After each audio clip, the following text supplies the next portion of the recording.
Thank you. So this morning's talk is going to be about the Lord of the Rings. It's going to be unlocking the Lord of the Rings, and specifically unlocking the Lord of the Rings on its deepest level of meaning. So the Lord of the Rings, first of all, before I get into talking about it, let's talk about its importance. I was provoked, or prompted and provoked, into writing my first book on Tolkien. I've now written 3, because of the Lord of the Rings' emergence in several opinion polls in the United Kingdom at the end of the 1990s, in which the Lord of the Rings emerged as the greatest book of the 20th century.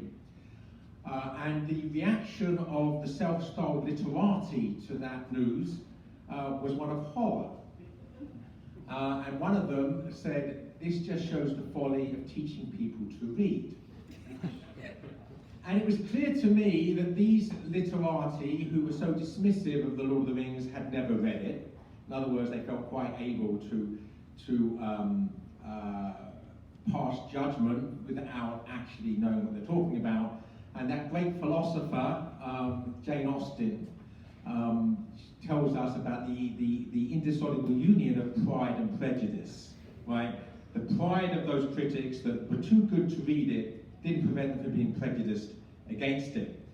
So I wanted to defend the Lord of the Rings. I would say other opinion polls, by the way, made it the greatest work of all time.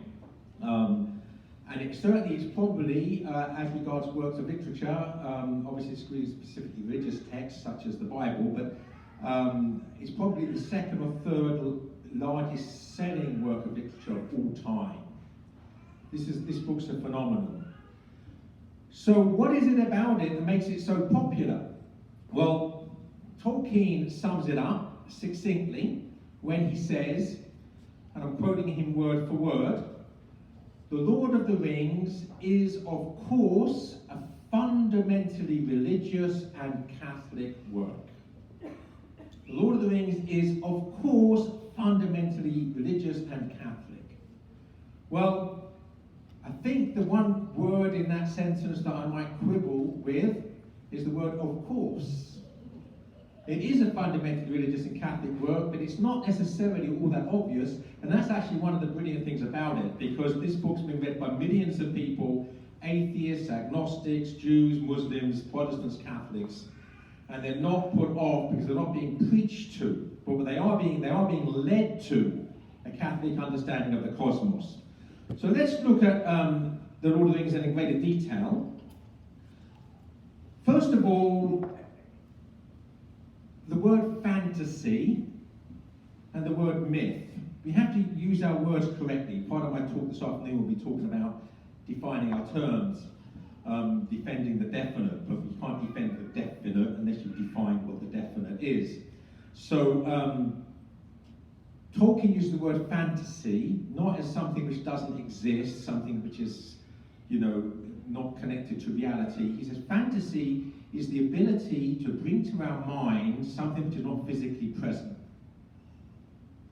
Right? So that is actually a faculty of humanity, which makes us different from the other creatures, presumably. Not that I can get inside a dog's head.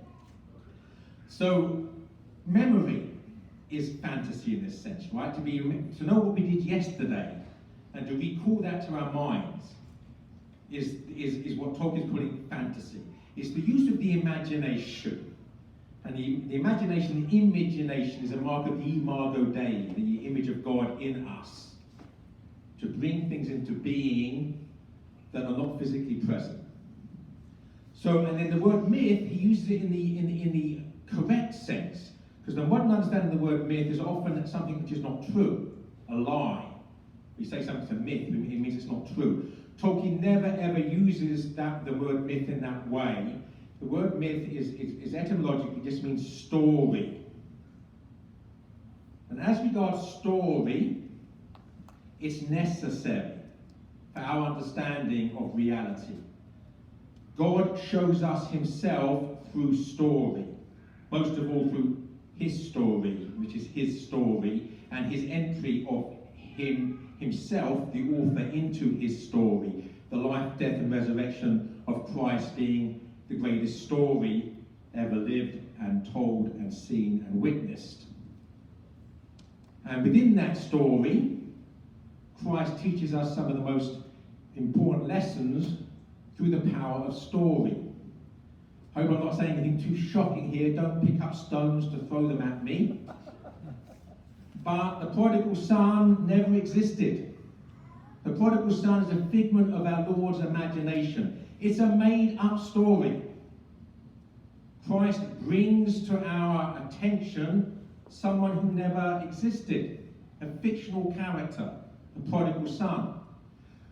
But that fictional character is so real and so true that for 2,000 years, whenever we've heard that story or read that story, we don't think the prodigal son is like us.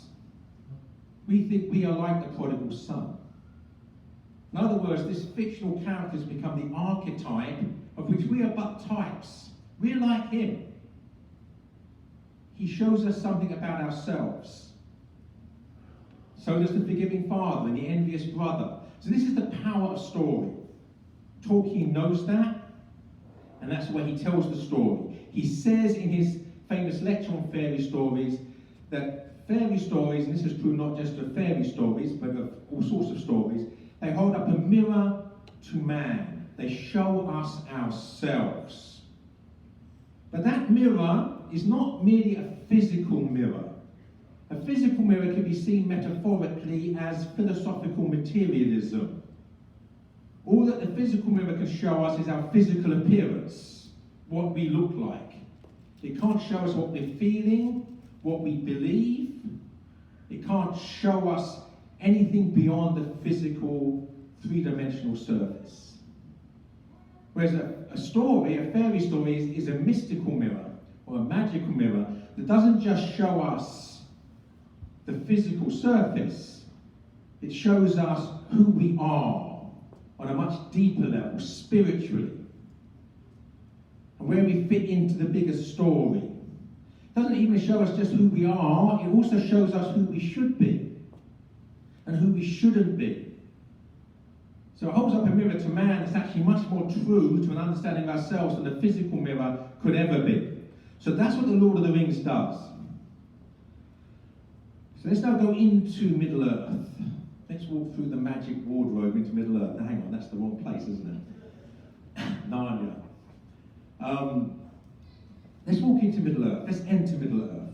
What sort of cosmos are we entering? Well, Tolkien says it's not another world. Middle-earth is not like Narnia. Middle-earth is this world, just many thousands of years ago, as imagined it could be.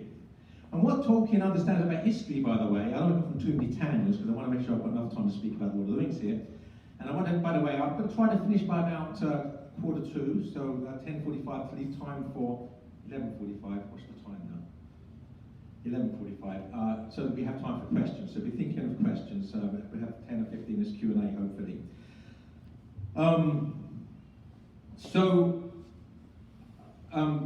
What sort of cosmos is it showing? So it's our world, thousands of years ago. Because there's two definitions of history, very brief tangent, both of which are true, but they're very different. One is history is all that's recorded about the past. The other definition of history is the past. And it's not the same thing. All that's recorded about the past is the huge jigsaw puzzle of the history of the world, but we only have certain pieces of it. All the rest of the pieces are missing. And in fact, the further back into the past we get, more of the pieces are missing. We get much beyond about 3,000 or 4,000 years, and nearly all the pieces are missing. So what Tolkien sets his story in that missing pieces of the jigsaw. Because we just don't know what was around 10 or 15,000 years ago. As Chesterton says in The Everlasting Man, all the oldest historical records we have, be it the Old Testament or Greek literature, talk about old civilizations that have died and passed away. That we know nothing about except the fact they were old and they passed away in documents that are already old. So he imagines this ancient past we know nothing about. But we do know something about it. Tolkien's a Catholic. We are told in the Silmarillion, in the beginning was the One. So immediately, in the very first words of this creation story of Middle-earth, we learn that Middle-earth is a monotheistic cosmos. One God. Not a polytheistic cosmos with many gods, not an atheistic cosmos with no God. Monotheistic cosmos. In the beginning was the One, Ilu Vata, the Father of all, the All-Father. In the beginning is God the Father. And God the Father brings into being spiritual beings, angels. And he presents to the angels the great music. So we have this image of God as the creator, the composer, the poet. And he presents to the angels the great music. But he doesn't say, hearken, listen. He says, play. In other words, God is the composer of the great symphony of creation, but we and the angels are the orchestra. And we either play in harmony with the score, or we don't, in which case we bring discord into the score. So in the beginning, in heaven, the mightiest of the angels, Melkor, which means mighty one, does not want to play in accordance with the will of God, doesn't want to play according to what's written down on the page. He is going to bring his own prideful, loud, vain, destructive movements into the great symphony. And discord enters the cosmos. And God says something very profound to Melkor. He says Melkor has to understand, doesn't matter whatever theme he brings into the great music, however discordant, however violent, that God will not weave back into the music itself in ways more mystical and beautiful beyond Melkor's imagining. No evil that will be brought into the cosmos that God won't rework to something even greater. So Tolkien invents a word called eucatastrophe, the good that comes from a catastrophe. The sudden joyous turn in a dark story.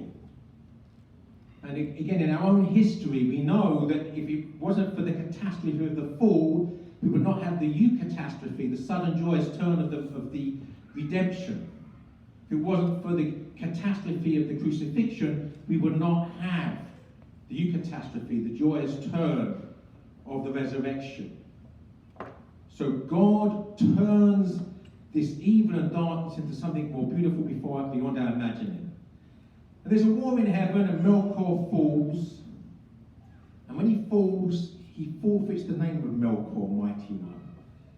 He's now known merely as Morgoth, which means enemy. Tolkien was a professor of languages, a philologist at Oxford University. If you want to understand Lord of the Rings at its deepest, you have to understand the linguistic dimension. Melkor is no longer Melkor, he's Morgoth, which means enemy. The language Tolkien uses for the fall of Melkor in the Silmarillion is very similar to the language in the book of Isaiah for the fall of Lucifer. How hast thou fallen, Lucifer, star of the morning? Lucifer is the light bearer, the brightest of the angels. But when he rebels and falls from heaven into the void, into the darkness, he forfeits that name. He's no longer the light bearer, but the prince of darkness. His new name is Satan. And Satan is the Hebrew word for enemy or adversary. Morgoth is the Elvish word for Hebrew or the Elvish word for enemy or adversary. In other words, talking, this is the same person. Melkor is Satan. And then we're told in the Silmarillion that takes us into the Lord of the Rings that Sauron is the greatest of Melkor's servants. Sauron is a demon, a major demon, the demonic equivalent of an archangel. He's just under Melkor, the greatest of Satan's servants. So the Dark Lord in the Lord of the Rings is demonic. Evil in the Lord of the Rings is demonic. It's not a relativistic cosmos. It's an Augustinian cosmos. The good is where you find the light. Evil is merely the absence of the light, the shadow, the darkness. And even linguistic connections to other dark characters in the Lord of the Rings. The character of Wormtongue. Tolkien was an expert in Old English, the language of the Anglo-Saxons before the Norman conquest. And the Anglo-Saxon word for dragon or serpent was worm, W-Y-R-M. Worm tongue, serpent tongue. Or with the iconography, there's a wonderful statue in the church of the Chancellor we visited yesterday of St. Michael the Archangel defeating a dragon, the serpent. Worm tongue is dragon tongue. In the Lord of the Rings, Gandalf says to Theoden, "See Theoden, here is a snake," pointing to Worm tongue. And then Gandalf says to Wormtongue, "Down on your belly, snake," echoing the fate of Satan in the garden. And Wormtongue hisses his replies. So the darkness in the Lord of the Rings is satanic. I'm going to look at Christ figures and everyman figures. And also I'm going to give you the key that unlocks the Lord of the Rings. But before I do that, I want to speak... No, I'm not going to, because I think I can probably cover that this afternoon. So let's go to the key that unlocks the Lord of the Rings. If you understand this, everything else falls into place. It unlocks the whole thing. And that's the date on which the ring is destroyed. Tolkien's a medievalist in many ways. He understands medieval literature in particular. He knows how medieval literature uses the liturgical year to deepen the allegorical dimension of the story. So, for instance, Sir Gawain and the Green Knight, which Tolkien translated from Middle English to Modern English, Sir Gawain announces that he is going to go on the quest to find the Green Knight on All Saints' Day. He actually departs on the quest on All Souls' Day, having gone to confession. All Souls' Day, of course, is a day of penance. This whole pilgrimage to find the Green Knight then becomes this path, a penitential, purgatorial path. He finds himself in the wilds, in the desert of North Wales, unable to find any sign of living life at all during the season of Advent. He spends the whole season of Advent, this penitential season, on a quest, a fruitless quest, to find the castle of the Green Knight. And then on Christmas Eve, in desperation, he prays because he wants to get to Mass on Christmas. And in answer to that prayer, the Green Knight's castle magically appears. And he gets to Mass, and the rest of the quest is fulfilled. I could give other examples, but let's just go to the most famous, perhaps. In Dante's Divine Comedy, the character of Dante in the story finds himself in the dark wood of sin, having a midlife crisis, on Holy Thursday. He descends into hell on Good Friday. He emerges from hell into the sunlight at the foot of Mount Purgatory on Easter Sunday morning. He spends the Easter season ascending Mount Purgatory and then ascending into heaven. So Tolkien is following this noble tradition. March the 25th is the date on which the ring is destroyed. Now, I've given talks unlocking the Lord of the Rings at all sorts of other universities apart from North Dakota State University, including Ivy League schools such as Harvard and Princeton and Columbia. And you say, it's the ring, this unlocks the whole Lord of the Rings. The ring is destroyed on March the 25th. And I'm looking out at a sea of puzzled faces. So, all right, so clearly we're dealing with ignorance here. I'm going to give you a clue. What happens 9 months after March the 25th? April, May, June, July, August. Santa Claus comes down the chimney. Now, even at Ivy League schools, ignorance of Christianity is not quite that grim. Jesus is born. Okay. Well, imagine I'm saying this at Princeton or Harvard or Columbia. Because life begins at conception and not at birth, March the 25th is a much more important date than Christmas. Because on March the 25th, the Word becomes flesh. So March the 25th, when God becomes man, not December the 25th. So the Feast of the Annunciation, March the 25th, is a crucial date in the calendar. This is the date on which the ring is destroyed.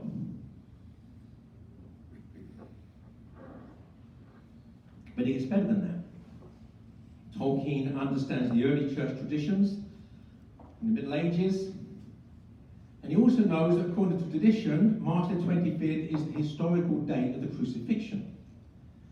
Now, many of us don't know that because, of course, the Easter, the Triduum and the Easter season is a movable feast, right, connected to the spring equinox, etc. So we don't assign a particular date to the crucifixion, but the event itself happened on a particular date in history. And according to tradition, that's March the 25th. So now we certainly have March the 25th as the most significant date on the Christian calendar. It's the date on which the Word becomes flesh and the date on which Christ dies for our sins. And you take that together with the resurrection, you get at that point, of course, our redemption. The incarnation, life, death, and resurrection is our redemption. What are we redeemed from? We're redeemed from the power of sin. It's the power of sin that's destroyed on the same date on which the ring is destroyed, which makes the ring synonymous with sin itself. What is the ring? The one ring to rule them all, and in the darkness bind them. What is original sin? The one sin to rule them all, and in the darkness bind them. And the one ring and the one sin are both destroyed on the same significant date. Now, once we understand that, things begin to make sense. The wearing of the ring, the putting of the ring on, is the act of sin. When you're in sin, when you're wearing the ring, you become invisible to the good world that God made because you've excommunicated yourself from it. You become more visible to Sauron, the Dark Lord, to the demonic world, because you've entered it. You've entered his domain. He has more power over you. The longer you keep the ring on, the more power he has over you.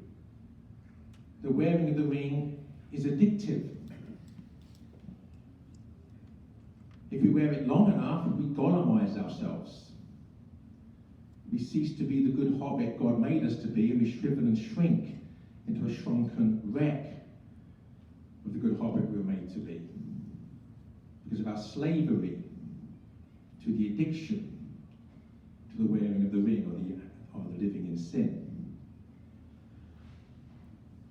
Now, however, what about those who are carrying the weight of sin without sinning? What about the ring bearers instead of the ring wearers? Because we all carry the weight of sin, whether or not we're sinning. So the bearing of the ring is the bearing of the cross. To be a ring bearer is an act of heroism. To take the weight, to take the burden without succumbing to its power.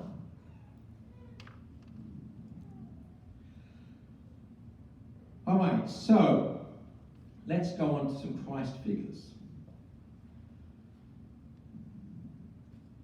First obvious one would, I suppose, bearing in mind that what we've just been talking about, would be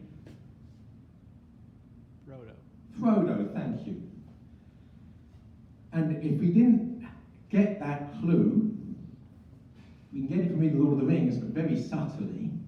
If you read The Lord of the Rings, we're told that Frodo and the Fellowship leave Rivendell in late December. And that might make it so, late December to March 25th.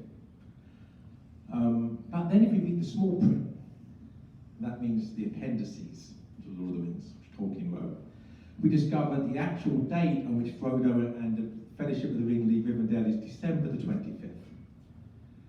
So Frodo's journey from Rivendell to Mount Doom, Golgotha, is the life of Jesus Christ from his date of his birth in Bethlehem to his crucifixion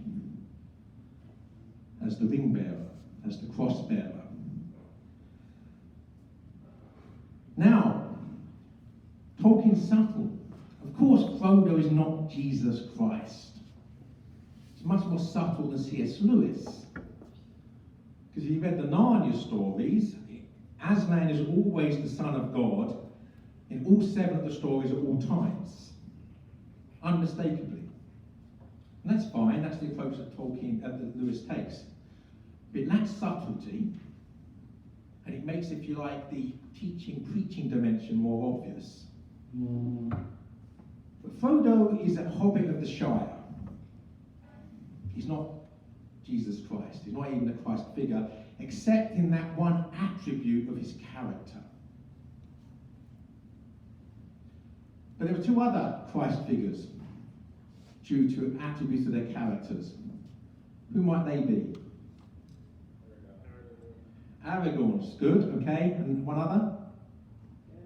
Gandalf, okay, good. Well, we'll start with Gandalf, but that's both correct. So Gandalf, insofar as he lays down his life for his friends, no greater love as any man, but we can do that without being a Christ figure. Well, no, we can't. Insofar as we do that, we are a Christ figure. That's Tolkien's point, to become like Christ. But he dies fighting a Balrog, and we know from the Silmarillion that Balrogs are very powerful demons. And he does die, that's stated explicitly. He's not pretending, he hasn't gone away and had a rest, he's not gone to sleep, he's not lying wounded somewhere. He dies. And if we hadn't had the story ruined for us by an older sibling or some other reason, we really believe that Gandalf's dead because he is dead for a couple of 100 pages. Which means that we share the joy of those who see him again. First of all, think he might be Saruman, and their joy when they realise it's not, it's Gandalf. But it's not the same Gandalf. He's no longer Gandalf the Grey. The resurrected Gandalf is Gandalf the White. And he's wearing robes so dazzling, it blinds us looking at them. So he has to put his grey cloak back over him. It's like a cloud going over the sun. So we have with Gandalf death, resurrection, and transfiguration. And in this, Gandalf is a Christ figure. Aragorn, of course, is a Christ figure in the sense of his true kingship, the return of the king. I'll go off a very brief tangent about the return of the king, because from an English perspective, Tolkien has various, the return of the king has symbolic ramifications that might be lost, perhaps, if we don't understand English history and English literature, English folklore. Tolkien, of course, understands the legends of King Arthur, or the Arthurian legends. I mean, Sir Gawain and the Green Knight, which he translated as one of those Arthurian legends. King Arthur's not merely a king who's died. King Arthur is the once and future king. The king who, when things get really bad for England, is going to come back from the dead and deliver England from her enemies. So this Arthurian desire for the return of the king, the once and future king. And then in more recent history, of Catholic England and Catholic Scotland, it's the fact that the true King of England, King James II, was exiled. So after 150 years, 150 years of anti-Catholic persecution, the true king returns. King James II is a Catholic. But by this time, Parliament and wealthy merchants in England are not going to tolerate the return of Catholicism, not least because most of them owe most of their wealth to the church properties, the abbeys and the monasteries, and the church wealth around the country that was taken by Henry VIII and given to these nouveau riche. So one of the worst examples of treachery in the whole of history, which has gone down in history as the Glorious Revolution, and that's one of the most ironic titles in the whole of history, the wealthy pay for an army of foreign mercenaries under the leadership of a foreigner to invade their own country to overthrow the legitimate monarch. I can't think of any worse acts of political treachery and treason against one's own country than that, but that's what happened. But it means, of course, James II was forced into exile. And in the 18th century, there were two uprisings in England, the first and second Jacobite uprisings. Jacobites from the Latin word Jacobus, which means James, followers of the true king, descendants, heirs of the true king. So for a Jacobite, the true king's in exile. Who's sitting on the throne in England is a steward, just keeping the throne warm until the true king returns. And actually, if you ever find yourself, because it must happen often to people in North Dakota, in a dinner where you're asked to toast Her Majesty the King now, His Majesty the King. Her Majesty, my whole of my life's been Her Majesty the Queen, it takes some getting used to. So you're asked to toast His Majesty the King, like you're sitting at a posh dinner. Don't say you don't get practical advice when you come here, okay? And you've got your glass of wine here in your right hand, you've got your glass of water there, just behind the plate. The toast is His Majesty the King. And you pick up your red glass and you say, His Majesty the King, and you pass your glass over the water, because you're toasting the true king over the water, and not the one on the throne. So this idea of we await the return of the true king, so that's all part of the English mythos, right? The English story, awaiting the return of the king. But of course, Tolkien is a Catholic Christian. The ultimate return of the true king is the desire for the return of Christ. So Aragorn as the true king embodies all of this kinship, but most importantly, of course, the Christ figure. And we're told that the hands of the king are the hands of a healer. That's how you know the true king. He has the hands of a healer. By the way, only Tolkien can be subtle enough to make a weed a Christ figure. There's a weed that everyone says is worthless and is no good to anybody or anything, complete waste of time just to be left alone and burned, called King's Foil. Silly name for a worthless weed, King's Leaf. But King's Foil, the weed in the hands of the true king, has great healing powers. Don't take the humble, whether it be a piece of vegetation or a human being, something worthless. So the hands of the king are the hands of a healer. We know that Aragorn has great healing powers. But the most important thing about the true king, apparently, is only the true king can take the path of the dead and survive. Everybody else descends in the path of the dead and they die. No one comes out alive. Aragorn takes the path of the dead. He does not only survive, he has the power to release the dead themselves from their curse. To raise the dead up out of their curse. Reminding us of Christ descending to hell from the crucifixion and the opening of the gates of hell. So we have Frodo as the ring bearer, as the cross bearer, Gandalf's death, resurrection, transfiguration, and Aragorn as the true king, as the power even over the dead. Three distinct Christ figures. Now I'm going to go on to three distinct everyman figures. Well, we'll say four because we have to give the hobbits their due. Tolkien says I am in fact a hobbit. I wear colourful waistcoats and like good plain food. I don't particularly like to go on adventures. So the hobbits are everyman figures, and most especially it's the exaltation of the humble. Right, the small people that no one takes any notice of. The reason the ring is so safe in the Shire is the proud Sauron mighty ring amongst these worthless weeds in this far-flung corner of God knows where. He's assumed he's going to find it, in Rivendell or Minas Tirith, where the mighty live. So the Hobbit's about the exaltation of the humble. And so we can see all the Hobbits, in some senses, every man figures, representing us. But who's the one that represents us most obviously according to the literary technique that Tolkien's using? No? We moved on from Hobbits. No more Hobbits are allowed at the moment. Boromir, thank you. Boromir, there's a very obvious reason for this. The Fellowship of the Ring consists of 4 hobbits, a wizard, a king, and then representatives of the 3 major races of Middle-earth.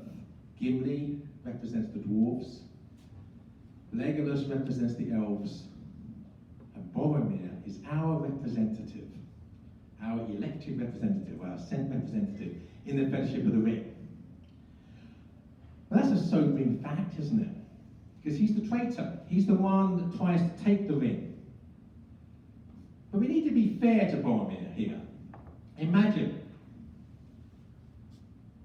that your country is about to be invaded by an army so powerful, army of orcs, led by a dark demonic figure. Now I'm speaking of Canada.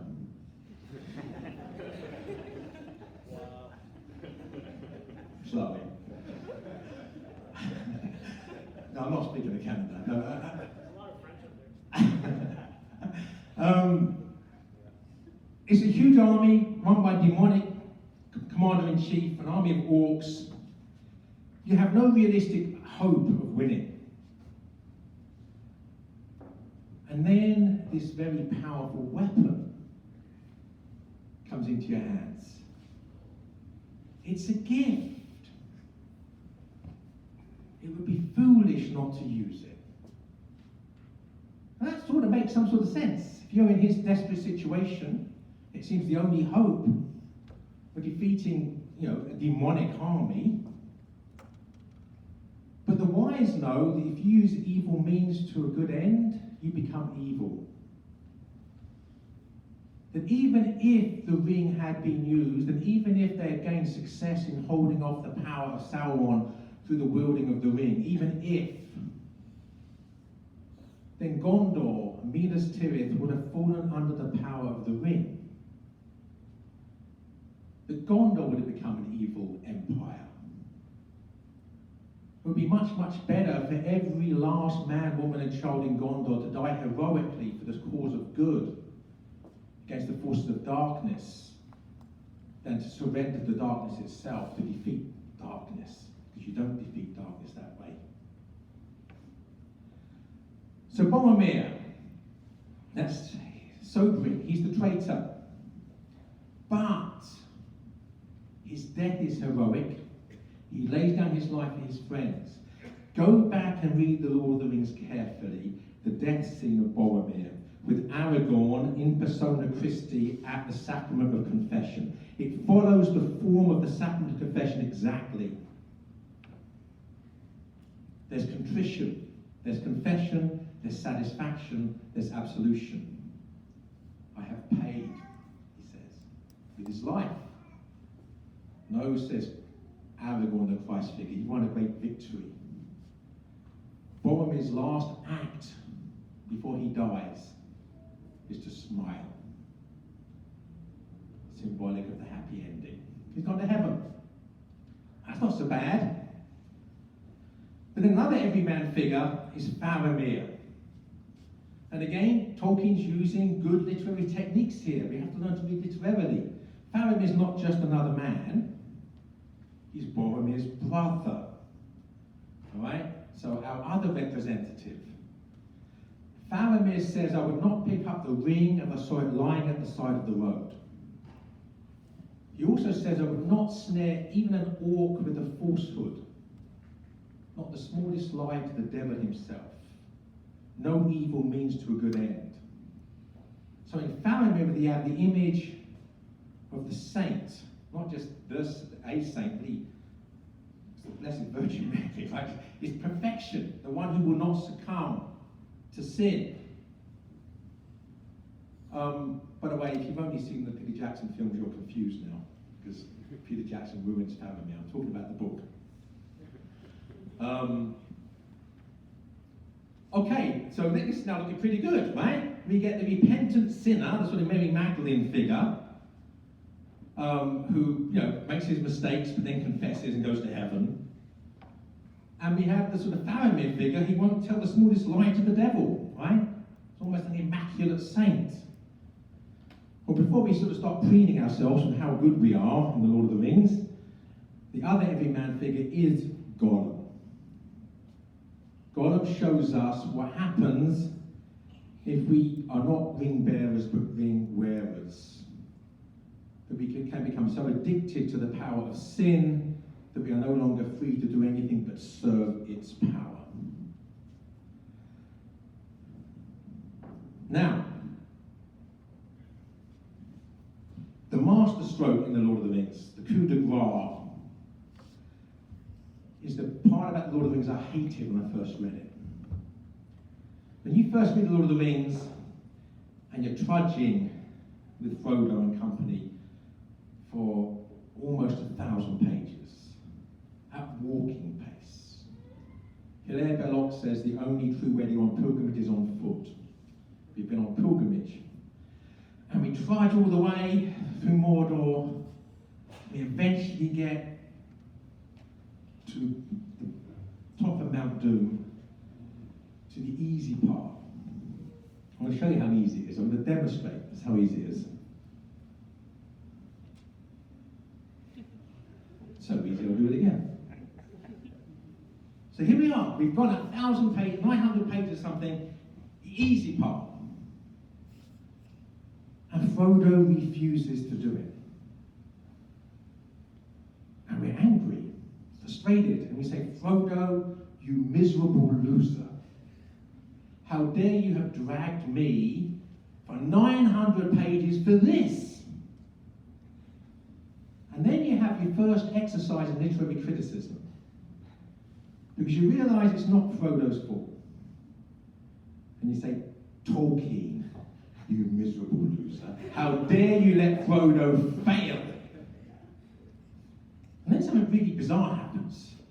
Gollum appears from nowhere, there's a struggle, he bites off Frodo's finger and falls into the pits, taking the ring with him, and victory is achieved in spite of Frodo. And now we're just scratching our heads, we're confused. What on earth's going on here? It doesn't make any sense. Sort of anticlimactic. We want our hero to do it, not our villain, right? But then we realise that this is one of the most profound pieces of orthodox theology in the whole work. Tolkien translated Beowulf. He wrote the seminal critical essay on Beowulf. He knew the poem very well. The first two parts of Beowulf, I don't have time to talk about this, but I've written about it. First two parts of Beowulf, where Beowulf fights Grendel and Grendel's mother, is an allegory against the heresy of Pelagianism. Pelagianism is the most prevalent heresy out there today. It's self-help religion. Basically, you can get to heaven through the power of your own will, through the triumph of your own will. From a Christian perspective, you just see what Jesus says and you do it. Simple. And if that's the case, we don't need grace, which is supernatural assistance. We don't need the agents of grace. We don't need the sacraments. It's just me listening to Jesus and doing it. My will. The triumph of my will. And that's a heresy, because it just isn't true. None of us are powerful enough to destroy the power of evil without God's help. So Gollum, Gollum's God's help. How does that work itself out? Right at the beginning of the story, Frodo says, I wish Uncle Bilbo had destroyed that miserable creature when he had the chance. It's a pity that he didn't. And Gandalf says, pity? It was pity that stayed his hand. And then Gandalf says, I'm sure that miserable creature has some more to play in the story yet.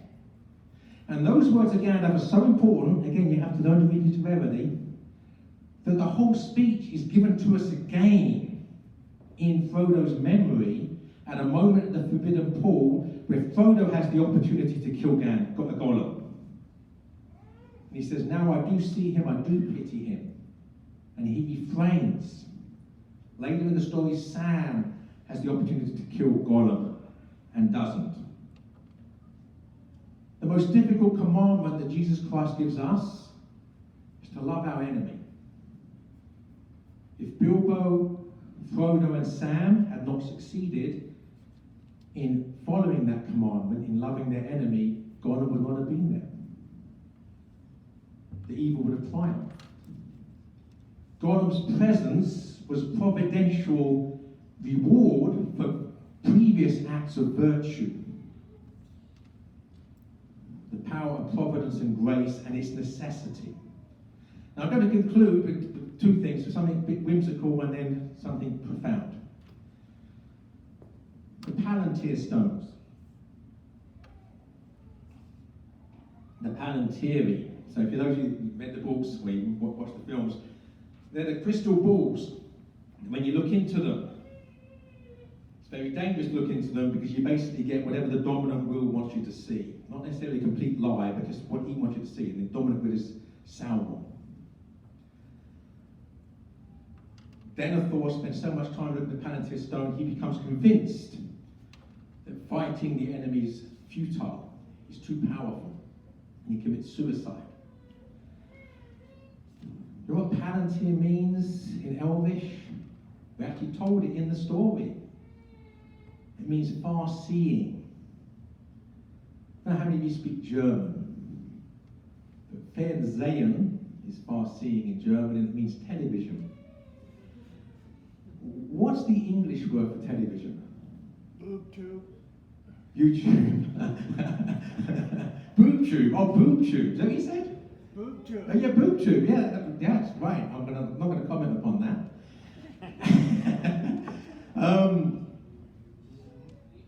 Television is the English word for television. And that means far-seeing. Tele is the Greek word for far. Vision, from the Latin word video, is to see.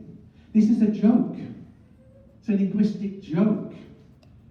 Tolkien during World War II was horrified by the way that the radio was being used by all sides to tell lies. No effort at all for anybody to tell the truth. It's just all propaganda.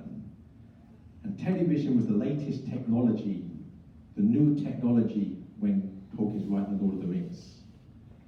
If we spend too much time looking into our own personal Palantiri, which now we normally put that far in front of our face, we will only see what the dominant will wants us to see. We will become discouraged and maybe even tempted to take the Denethor option, which is to commit suicide. So turn off your devices more often than you do. Turn off your TV more often than you do. And reconnect to reality and not virtual reality, and don't succumb to the power of the dominant wheel. All right.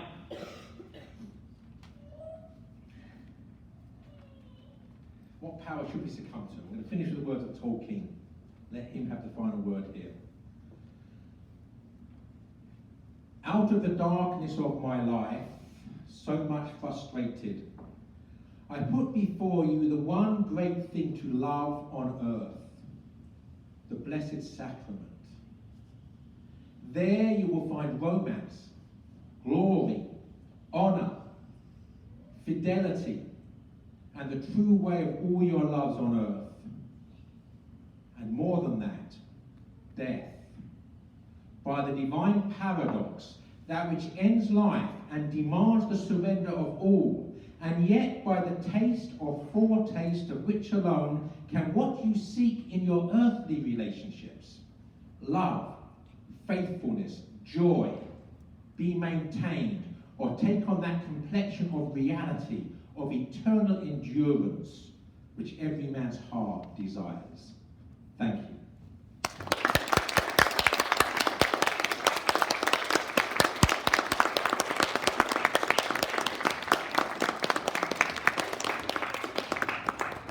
Thank you. Any questions? Obviously, I haven't covered everything in the Lord of the Rings. Yeah. Can I switch it to something a little bit different, other than Lord of the Rings, to ask you something? And now for something completely different? Well, just a little. As long as it's not Monty Python, we're good. It's not much. I'm not gonna ask you about that. So you be not afraid makes me think of the comedy. Is the art. I'm curious to ask you, is there anything particularly edifying to a Catholic or a Christian about Monty Python? You are joking. And beyond mere entertainment. Yeah. Monty Python. Yeah. I'm thinking the search for the Holy Grail. Things like that. You mentioned King. Well, I mean, actually, the search for Holy Grail it's very cynical. I mean, at the end of it, it's all just meaningless. But it doesn't mean it's not funny. Yeah. That's the power of it. I mean, one of my favourite scenes, and this, now you might pick up your stones in Monty Python, is the scene in the life of Brian, which I haven't watched since I became a Catholic, right? So mea culpa, maximo culpa. But there is a wonderful scene where there's thousands of people outside Brian's window, and they're all obviously following him blindly. And he said, "You don't have to follow me." And they said, "No, we don't have to follow you. You don't have to follow anyone. We don't have to follow anyone. You're all individuals. We are all individuals." And then one person puts his hand up and says, "I'm not." Now, that's funny. I know that it's edifying, but it's funny. Right, let's have a more edifying question. It's a question about Tolkien maybe more than the Lord of the Rings, but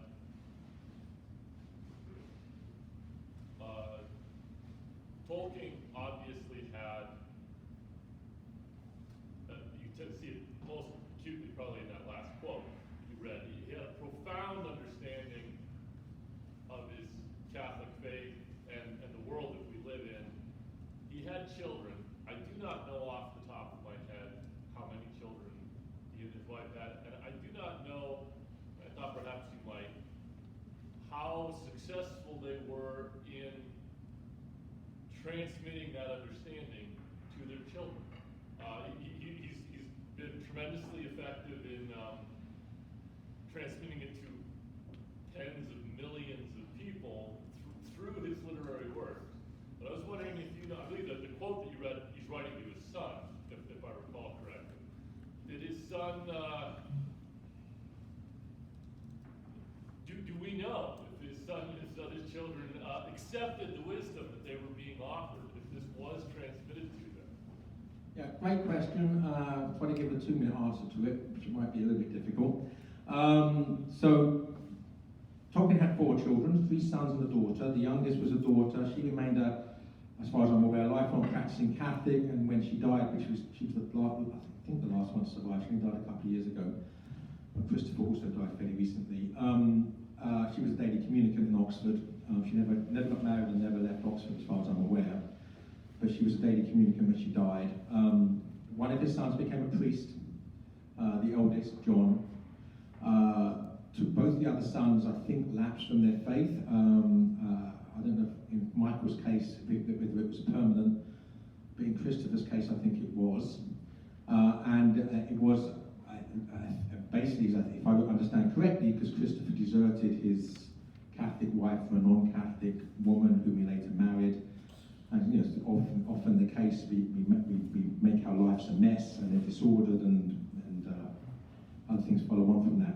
But Tolkien's response to that, we see it in a late letter he wrote. He considered his mother a martyr for the faith. So Tolkien was received in the church when he was 8 years old, following his mother's conversion. And by this time his mother was a widow. Tolkien lost his father when he was 3 years old. So when he's 8, his mother becomes a Catholic, and so does he and his brother. She dies a few years after that, when Tolkien's 14, 1906. And then thereafter, a priest whom his mother befriended, Father Francis Morgan, becomes Tolkien's legal guardian, and his brothers. And Tolkien says that Father Morgan was a father to me much better than many real fathers. But then he says in a late letter that my mother was a martyr indeed. It's not to everybody that God gives such an easy path to his great blessings than giving them a mother who laid down her life and died to ensure that her sons kept the faith.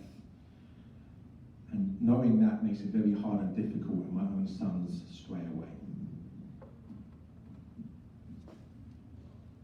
Oh, and we should say, by the way, that the Hobbit, Tolkien's paterfamilias, apart from the Father Christmas letters, which are delightful, he wrote the Hobbit for his own children in the first instance, and then gave it to everybody else's children afterwards. Yeah. So, you're just saying that Christopher Tolkien eventually left the Catholic Church. I know that Tolkien named Christopher his literary executor. Was that like in hope that his son would leave the work and come back to the church, or was that just the other thing? No, Christopher Tolkien was one of the Tolkien sons that loved all the Middle-earth stories so much.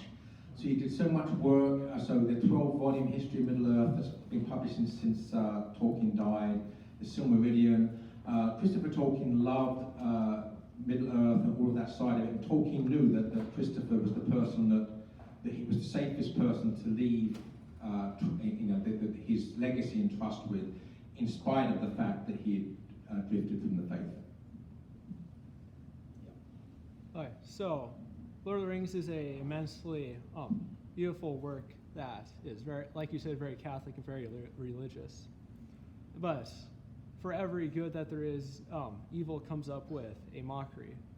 And would you say that for Lord of the Rings, evil's rebuttal to it, or like the anti-Lord of the Rings, would be Game of Thrones? Well, I had not wasted my time with the Game of Thrones, so I can't speak from any knowledge of it. But one thing I would say is that Tolkien's philosophy of myth, which I'm going to be teaching over the next 2 weeks at Harvard University in Florida, so I don't have to say much about it, but he basically has a hierarchy of creative value, and that's that at the top's the creator, and then it's creation, which is made directly by God, and there's sub-creation to the glory of God and sub-creation for the use of man, right? So if you like, art and technology. But the thing about creativity, right, is the relationship. The father, the giver of the gift, is God, right? The inspiration, the grace. I mean, even the pagans knew that. Homer begins the Iliad and the Odyssey with sing muse. In other words, inspire me, the supernatural spirit, inspire me to tell this story well. So we need grace in order to tell a story well. We have 5 talents at birth, which is a different sort of gift, right? That's the aptitude. Then we can take the gifts that's given us an inspiration and produce something really great as art. But the other parent, so if you like, God is the father of this relationship, the work of art is the child. But the other parent is the artist. So the purity of that gift is filtered through the personality, the personhood of the artist. And so T.S. Eliot says in The Hollow Men, between the potency and the existence falls the shadow. Between the potential and the power of the original and the existence of what actually comes out the other end, a shadow falls. The shadow that falls is our own human, fallen personhood. Now, that means that the purity of the gifts can be filtered by our philosophy, by our theology, by our sinfulness, by our pride.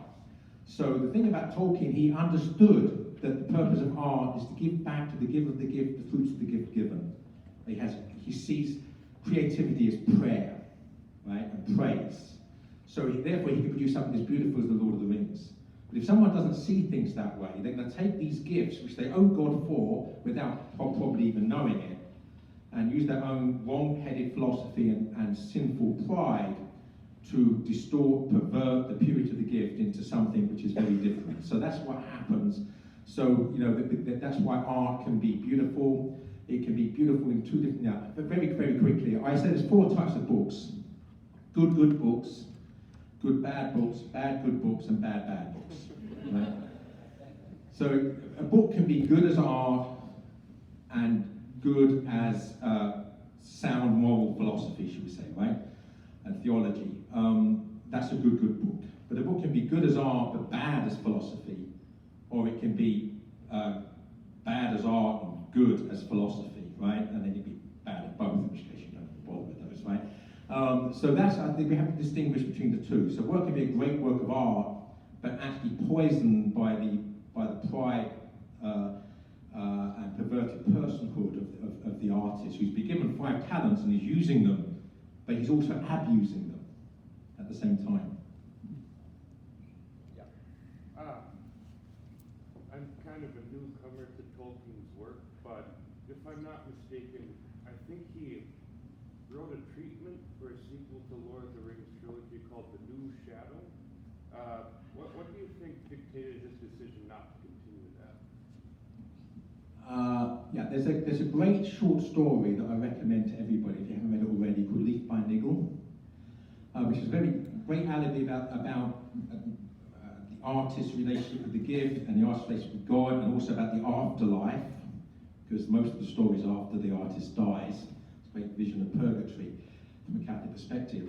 But the artist in the story, Niggle, is quite clearly a self-portrait by Tolkien. So, but the metaphor he's using for his own art is actually a painting, but it's the work of art. So Niggle, the Tolkien self-portrait, spends the whole of his life trying to bring this landscape, complete this landscape painting. But for various reasons, including the fact he's got a day job and he's raising kids and he's a husband or what have you, he doesn't have time to do it, finish it. So all he really finishes is this one tree.